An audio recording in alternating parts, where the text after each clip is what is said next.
Hi everyone, not my usual kind of video, but I really wanted to do this in case it helps someone, because when this happened to me on Shopify recently, I had to scramble to find information very quickly, and it was one specific video that really helped me. So in addition to giving a shout out to the person who made that video, I also wanted to make my own so that I could tell you exactly what made a difference to me. So what happened? Well, my Shopify store, I've had that for quite some time now, and I hadn't really had any problems with it. I only sell digital products in there, and I was actually almost at the point of closing my Etsy store and just going fully to Shopify because my Shopify store has been doing so well. So I have all of my ebooks and my weaving and knitting patterns in there. And it took a little while to kind of, build up and have people know me over there, because people have known me so well on Etsy. Seriously, I've been on there since 2008, a long time. But people were really getting to know my Shopify store. So I was really happy with that because I wanted to move away from Etsy. But then this thing started to happen. It started with a couple of emails from Shopify, and I got them over a really busy period of time, so I didn't pay the proper attention to them at the time either, which was not a great move on my part. But I got these emails from Shopify saying this order has been marked as possibly fraudulent. And so the order would come through, but it'd have this mark on it that Shopify's filters had somehow picked up that something felt a little bit off about this order. And the first couple of them I just ignored because I was like, oh look, I'm just too busy for this, and I don't really know what it means. And I was a bit of a silly shop owner by not addressing it straight away. But over the next coming days, it continued to happen, and it was starting to happen more. And it all seemed to be centered around this one particular product, which happened to be my lowest priced product. But then as the days went on, it started to be other low price products as well. And then I thought, okay, I've got to do something about this because something is really up. So I started looking into using Shopify's resources, started looking into why this might be happening and what was I supposed to do about it. Because it seemed like even though they were being marked as fraudulent orders, the order had actually been sent to the people. That they had received the email with the digital file attached already. And so I was like, well, I don't know what I'm supposed to do about this if they're just gonna send out the order anyway. And then as the days continued to go on, I got my first chargeback. And then the penny dropped. Okay, so that's what this is all about. It's about these fraudulent orders getting to a point where if I don't do anything about it straight away, then they issue a chargeback. Now, that is not something that you want as an online business owner. A chargeback is kind of a big deal, especially if you're like a solo operator like me, because it's like 25 to 30 US dollars for every chargeback. And usually that money gets taken from me and I never see it again. So what it's like is being punished for something that you didn't do. It's nasty, and it leaves you with a yucky taste in your mouth as well, because it's like, well, I've just been cheated by someone who's a cheat, someone who's a thief, and I have nothing that I can do about it. So I contacted Shopify and I was like, what am I going to do about this? First of all, I had to get through their chatbots and all of that, which you do with most online platforms that you use these days. You first get referred to a chatbot, and then eventually, if that can't be solved, then you might get to speak to a team member at some point, depending on the platform. It could be straight away, it could be a week. Okay, but it wasn't a week with Shopify. Anyway, so I did go through some of their materials in the meantime, and they recommended to cancel the orders, which I did, and issue refunds, which I did. So now I'm at the point of, I've cancelled all of these orders. I've issued all of these refunds. Thankfully, it's a low price item, but still, it's a chunk of change that I had to issue all of these refunds, and then I get this chargeback. And then I'm thinking, all of these fraudulent orders could issue a chargeback. And that could be like, could be 20 orders, could be 50 orders by the time I figure out how to stop them. So I became pretty concerned at this point, because you can imagine how many chargebacks that would be that I would have to pay.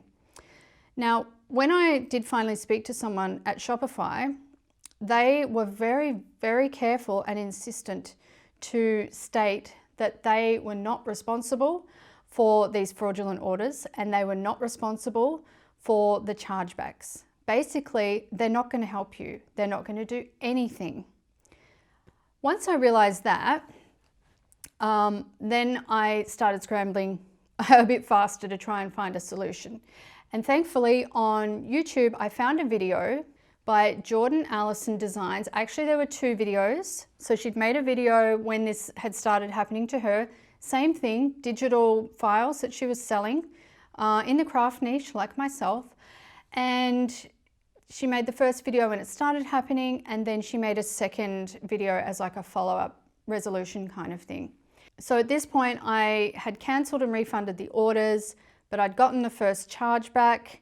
The chargeback came through basically at the same time that I was cancelling and refunding that order. So I just had there was nothing I could do about that. I've just had to pay that. And I was, super scared that more chargebacks were going to be issued. Something that she did was she got a paid app that was going to hopefully block more of these fraudulent orders, because although the Shopify has the filters to say this looks a bit fishy, they don't, they're not addressing that. They're not blocking them. They are allowing the sale to go through. And by the way, if you are wondering if it's actually a fraudulent order, because some orders will come through and they'll be like a high risk of fraudulency, a medium risk, or a low risk. And so if it's a high risk, then I'm pretty sure straight away that that's what it is. But if it's medium or low, I actually look into it. You go into the order and you check some of the basic information of the person who has ordered. And it's things like, it sticks out like a sore thumb, that they give a fairly generic address. Like all of my fraudulent orders had, some office building in one major city in Australia somewhere. And it was very obvious that it wasn't a genuine order. And you can also check like their IP address and see whether it's from the same country that they claim to be making the order from, and things like that. It does become pretty obvious, because not every fraudulent order warning you get will actually be fraudulent. So just check that. So anyway, I was thinking about the idea of getting an app, and I was pretty cross about this actually, because already with my Shopify store, there's a few different apps that I use, and I pay for them monthly. And I also pay for the privilege of having the Shopify store. So, it gets to a point of like, well, how willing am I to pay for all of these extras for things that should be in place anyway? Like I shouldn't have to deal with fraudulent orders and chargebacks because I haven't done anything wrong. And seemingly Shopify is not trying to stop these or block them. So I was kind of angry about that. And I thought, okay, look, I'll get the app if I have to, or I'll close the store and I'll go back to Etsy, because one of the reasons I was leaving Etsy is because it was getting pretty expensive. And I thought Shopify would be a better option financially, and also to have my own store. I think, at this point, financially it's working out about the same because of these extra fees that I have to pay for different apps to use along with the store. And they're things that you really can't avoid, like you need to have them review apps and that kind of thing. Like it's really important to have reviews enabled on your store for that kind of social proof. I thought, okay, I will get an app if I absolutely have to, or otherwise I will just go back to having my Etsy store and just forget that I ever had a Shopify store, which was kind of sad about, because I've spent a long time building it up and it's gotten popular and it's going well. And then another option that was mentioned in the Jordan Allison Designs video was to do the orders manually, not to have them go through automatically. And that to me would be soul destroying. Like, automations are extremely important for me for a number of reasons, but one of the main reasons is I live in a different time zone to so many of my customers. My biggest customer base is in the US, and you know, when I'm asleep, they're all up, and when they're asleep, I'm up. So if I had to approve orders manually, I just think I would lose a ton of orders because I'm not there at the moment when most people are ordering. That happens when I'm asleep. And so automations are pretty essential. So that was another thing that I really didn't want to do with my Shopify store. And also just the volume of orders that you have coming through. I don't want to sit at the computer and manually approve each order that's coming through. Like, that's not something that I want to do in my business. But then she mentioned one more thing to try, and that was to go into the settings and tick a box that would require customers to have an account in order to purchase. Now, there's heaps of things about Shopify that I don't know. When I was setting it up, I just did the basics because, you know, I'm not into all of that stuff. I like things to be done for me as much as possible, but you know, I'm a solo operator, as I said, and I have to do all this stuff myself. So the more simple it is, the better. And so all of the settings, I haven't really looked into them too much. But I did go into this setting and I found the place where it's had the box to tick to require the customer to have an account before purchasing. I ticked that box. I thought, well, that makes a whole lot of sense because, you know, obviously people who are thieves and they're out there doing all this fraudulent stuff, they want to find the easiest way in. They want the path of least resistance. They don't want to have to make an account somewhere in order to make this little purchase.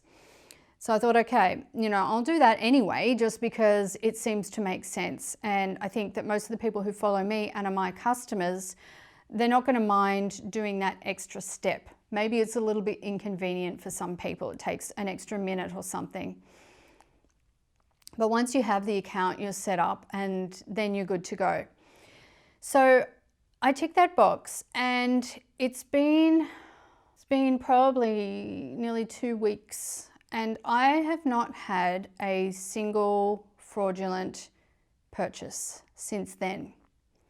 I haven't had to get a blocking app. I haven't had to do manual approval, anything.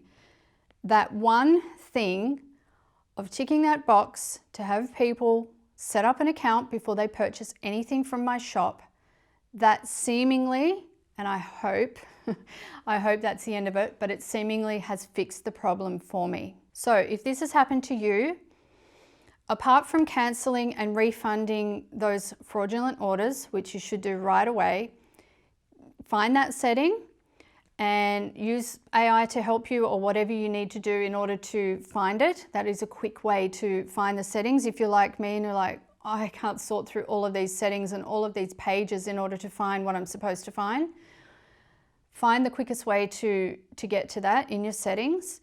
Tick that box and see whether that fixes it for you.